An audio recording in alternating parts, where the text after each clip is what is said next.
tomto videu si ukážeme tvorbu úlohy Popis obrázku.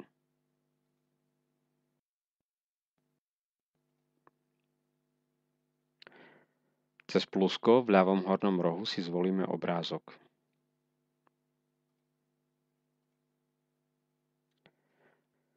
Cez plusko v ľavom dolnom rohu môžeme pridať popisok.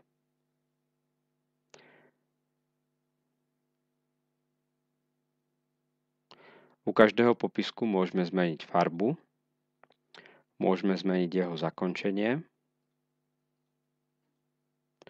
a môžeme ho posunúť.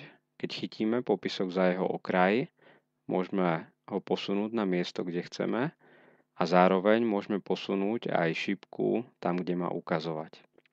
Kliknutím dovnútra môžeme napísať názov popisku. Takto môžeme pridať aj ďalšie popisky.